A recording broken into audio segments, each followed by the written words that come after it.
Hey everyone, welcome back to Medieval Engineers. There was an update yesterday, the February 24th, I believe. Apparently every Tuesday there will be an update for Medieval Engineers, or Keen Software House is going to try to get an update out every Tuesday. And Thursdays are going to be reserved for Space Engineer updates. So, believe I got that wrong on my previous video, so I'm correcting myself now. And again, I'm late with the video, but here it is, update 2.005 update for Medieval Engineers. I've added a new room to my update museum, or Museum of Architecture is what I think I'm going to be calling it. Big thing for this update is Barbarians. Their first AI component for the game, which I can't show you right this second. I'm going to go over the other actual blocks for the game, and then I have something set up to show you how Barbarians work, so we'll come back to that in a second.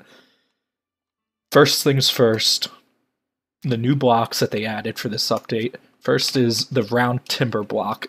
Exact same as the normal timber block, except rounded, and you can only place them with the ends of it set up against a wall. You can't have the round part laying on the wall or on the floor, so it has to be coming out from something. They also changed the catch blocks. First, you'll recognize these two as the lock catch block and the normal catch block, but inside, instead of the regular timber blocks, you can see the new round timber blocks.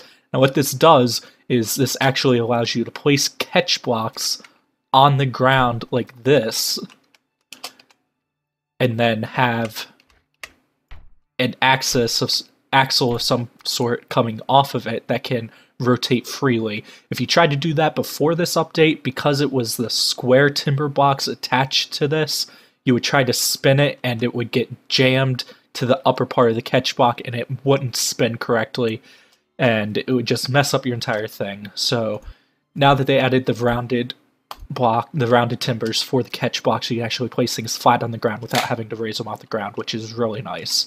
They also added variants for these catch blocks, one of which has the log sticking out of both ends. I didn't add these on here. If I tried to delete it, you can see it's one solid 3 long round timber block inside the catch block. So I'm not sure what the purpose of this flat one is now that there's this extended one that makes it a lot easier to attach things to it. It's a lot easier to aim at it at the part coming out than trying to fiddle around trying to get it to match up in there. There's probably some purpose for it still. I'm just not aware of it, so if anyone knows, you can leave a comment for me. That's the second variant. The third variant actually has one side of it capped off, so you can't extend it from this side. However, you can place that side against a wall, which you couldn't previously do. It wouldn't allow you to do that. You would have to put it on top of a post like that, or one of the square timbers. You wouldn't be able to have it flat against a wall, so you would always have this end exposed, which you either looks pretty awful like that, or you would have to like add another wheel cross onto the end for turning, and sometimes it just didn't really make a lot of sense for a lot of contraptions.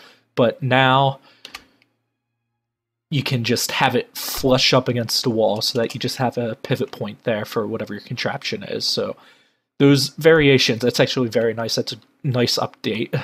I like those blocks that they added. And before we get to Barbarians, I just wanted to touch base on 2 things about the museum.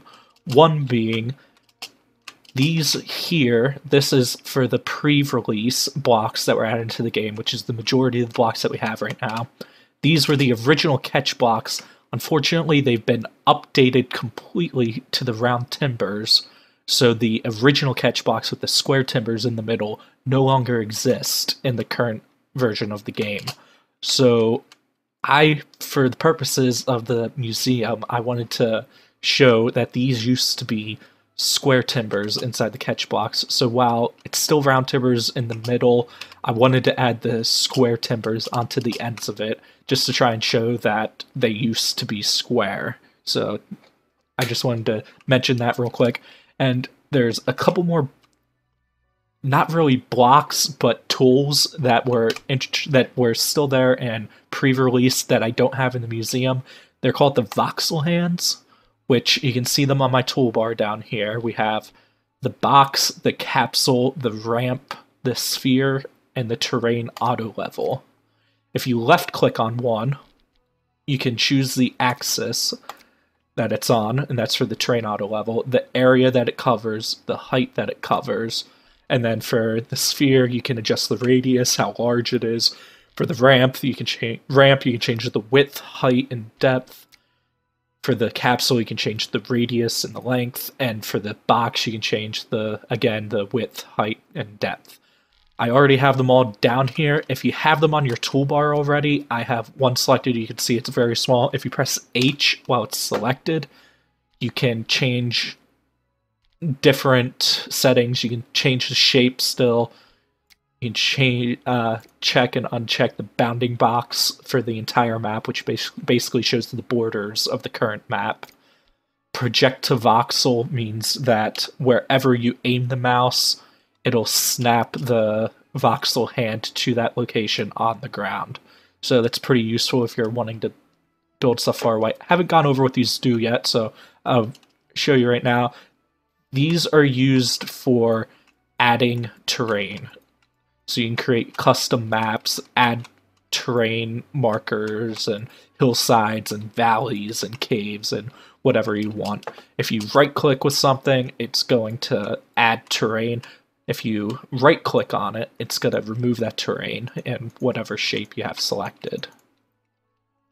I'm horrible at it. In case you can't tell by that, I'll come over here and you can see this butchering I did to the terrain over here, which it just looks horrible. I have no idea what I was doing.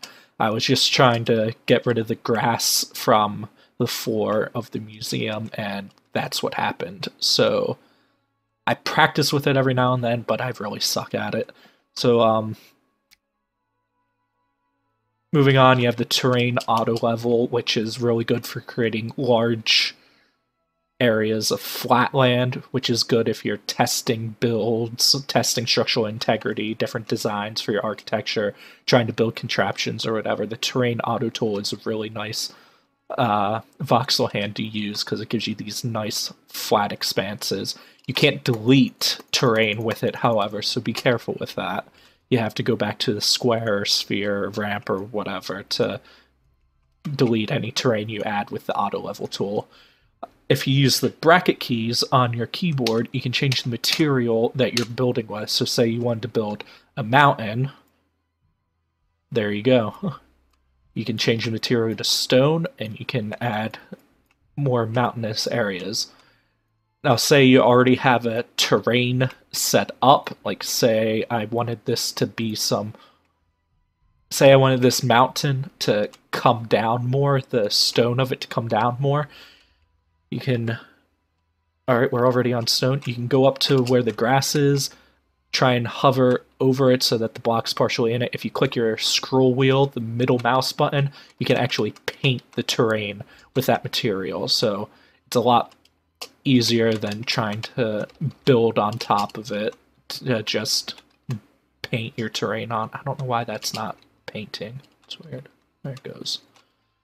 So there really wasn't a good way to show these voxel hands in the museum setting where it's mostly just blocks. I mean, I could do just, if we get rid of that, I could do just a block of dirt in the air like that, but you wouldn't be able to, it would be a ridiculously large structure trying to fit in all the size variants, all of the material variants for the voxel hands, and it'd be really hard to do the terrain auto level tool to figure out a way to showcase that in a museum type setting. So I didn't include those in the museum, but they are there. This video is testament to that.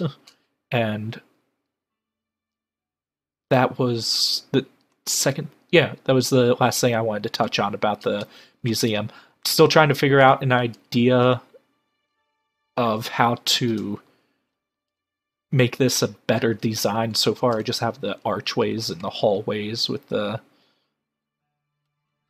different areas, so I'm not quite sure what kind of design I want to go with, because I don't know if I'll be able to build a second floor. I'm not sure how stable this flooring will be without pillars underneath to support it.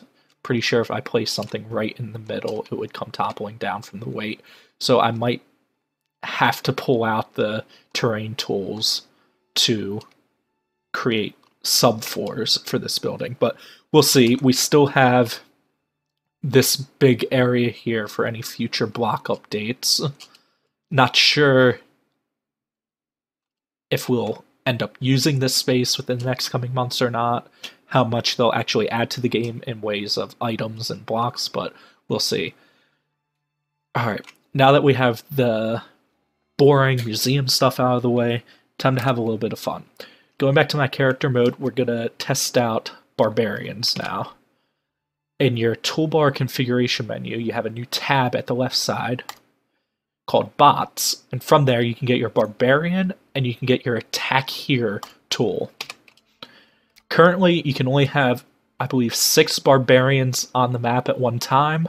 If you try to place any more than 6, it will start deleting previous Barbarians. It's the first iteration of this feature, so it's very basic. Pathfinding is very basic. They don't use doors and stairs very well. They get hung up on them a lot, so they'll end up destroying anything in their way. That's how they work. Their purpose in life is to find this king statue, which you're going to place on the other side of this gate. Their purpose is to find that king statue and destroy it at any cost to themselves. So if I were to build a huge platform way up in the sky, place a couple barbarians down, they see that king statue, they will walk over the edge of the platform, fall down, and die just to try and get to the king statue. That's all their basic coding is right now. They make a straight line for the statue, destroy anything in their way at any cost. So because it's on the other side of the gate, something I've been wanting to try is to see how defensive this gate actually would be. So if we go to 6 and left click on the ground, rah, there's our barbarian. As you can see, they are stupidly strong. I actually tested this before and wow, that was disappointing. My gate actually held up pretty well the last time I tried it, but I guess he just hit it in such a way that it started spazzing out on the ropes and destroyed all of this floor.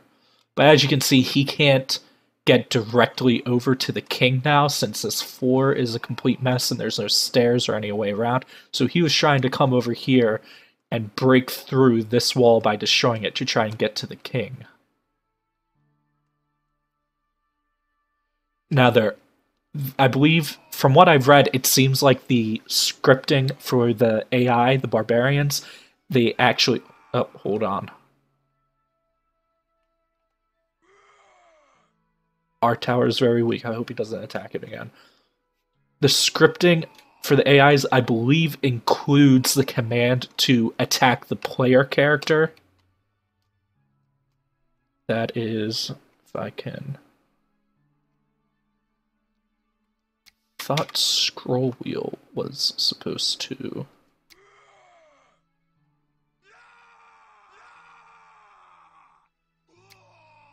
I don't remember how to zoom in the camera.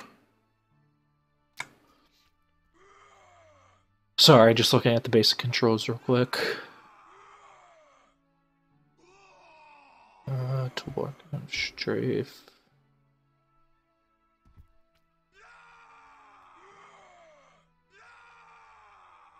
I don't know.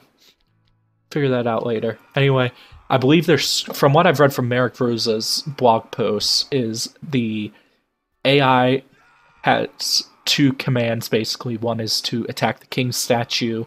If there are no king statues on the map, then they want to attack the player.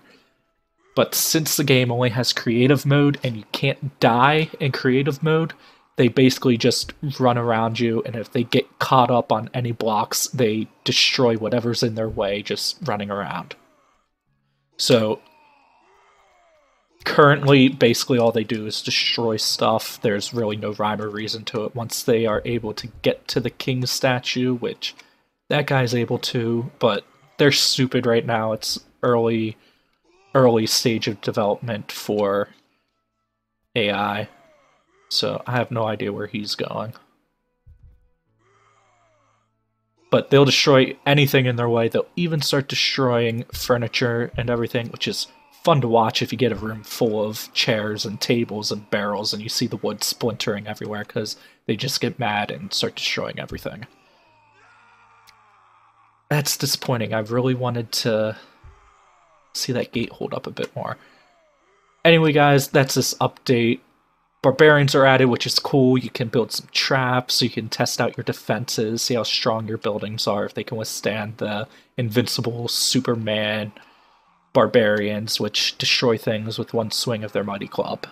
So, there's that, and it'll hopefully be a lot easier to build contraptions now with the brown timber blocks. Hopefully go a bit more smoothly. That's this update. If you guys like the video, leave a like, sub if you want to see more, and we'll see you around. Have a good day.